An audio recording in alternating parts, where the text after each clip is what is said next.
Vecna is the ultimate malignant narcissist. I actually don't know what the word malignant means, but it sounds way more scary than your average narcissist. As a precursor, I want to address the fact that a lot of people are really fed up with the term narcissist. It's like overused. We're kind of numb to it. Brene Brown says you can't swing a cat these days without hitting a narcissist.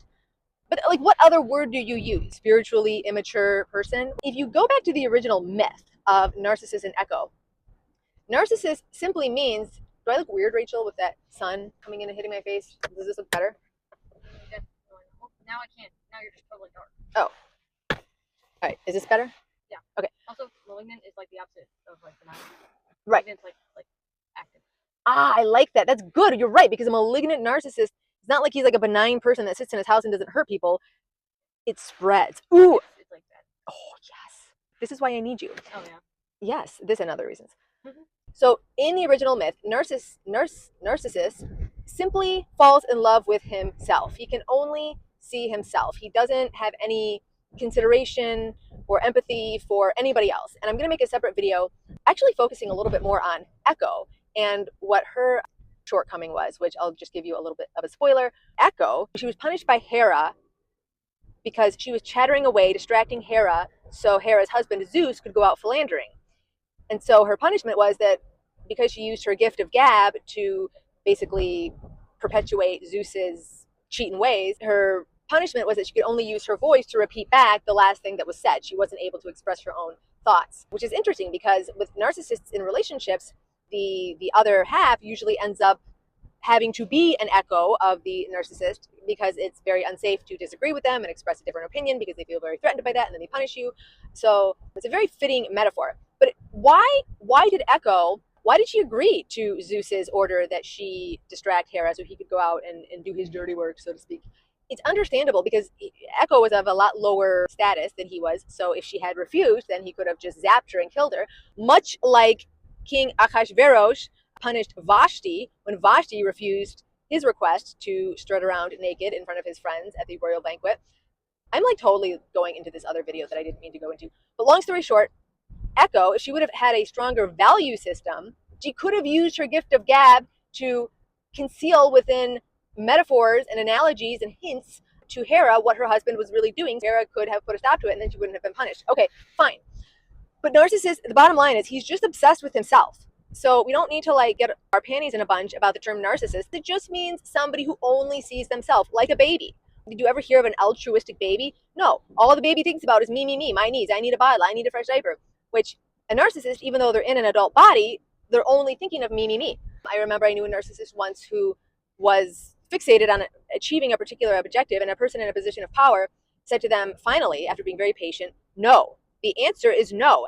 And he honestly looked confused, like blinked at her as if he had never heard the word no before, like as if the statement itself was invalid. Like if somebody said, what is the marital status of the smell of the number purple? Like would be like, what?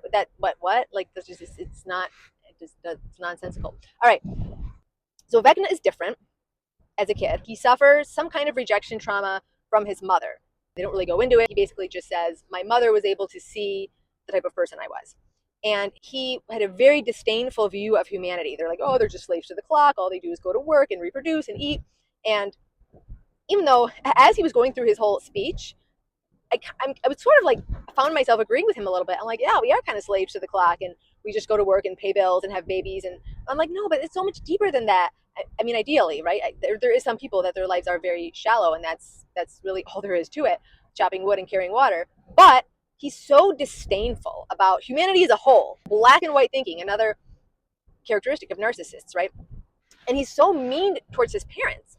Like, yeah, maybe his parents weren't perfect people, but his father had gone to war. He had suffered trauma in the war. He only saw the bad in his parents, which I think is another characteristic of narcissists. They are very contemptuous of other people, not always of their parents. Then he hurts them, right? And he ends up in this hospital and he's traumatized. He's legitimately traumatized by Dr. Brenner.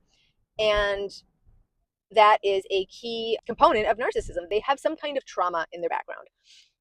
But the real trauma, what really flips the Vecna switch, is when he confronts Elle.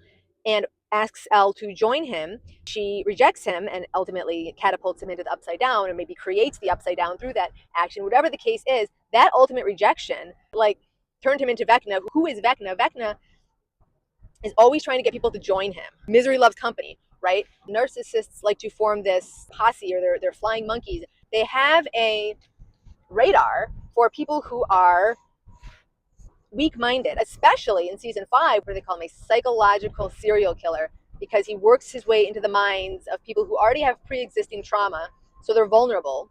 They have an emptiness, they have a lack, they believe they're missing something, they're broken, they're misunderstood, and those are the people he goes for. He's not going after the happy, healthy, whole, sparkly, radiant person who believes in themselves. He's going after the misfits. This is in no way a pejorative statement towards misfits. I happen to love misfits, and I think that everybody who's weird should embrace being weird.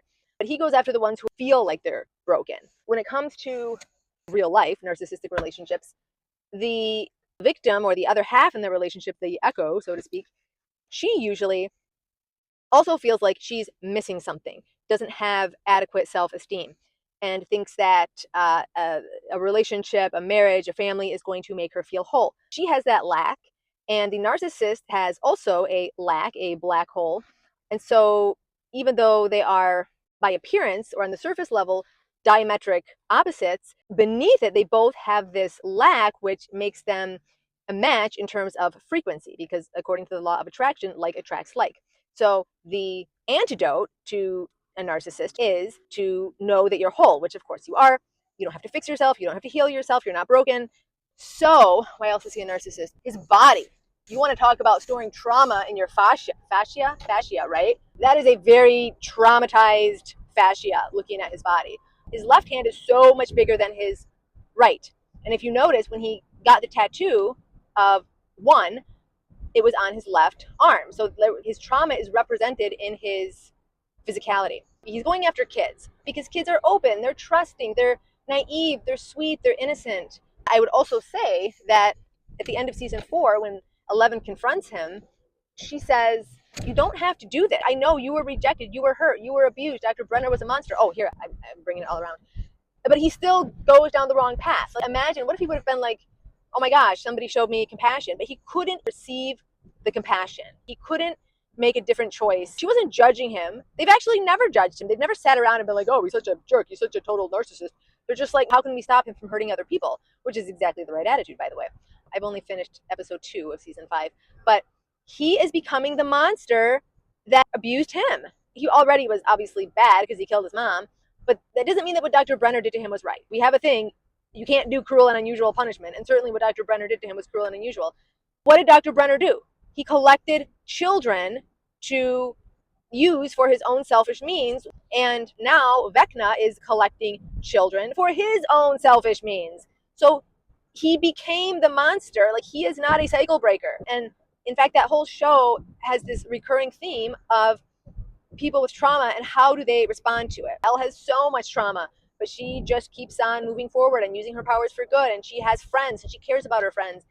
And Hopper, he also has trauma. When we first meet him, he's doing drugs and drinking a lot, and then he finds meaning and purpose through Elle and becoming a father again and falling in love with Joyce. Slowly, I wouldn't say he's recovered from his trauma, because even in season 5, he's still not quite on the up and up. He's still trying to protect Elle because he lost one daughter. He doesn't want to lose another. Understandable. I'm not saying that's necessarily a trauma response. That's just like human psychology. But who else experiences trauma? So there's Nancy, but she's pretty darn resilient about it. You get the point. That is my assessment of how Vecna is the ultimate malignant narcissist.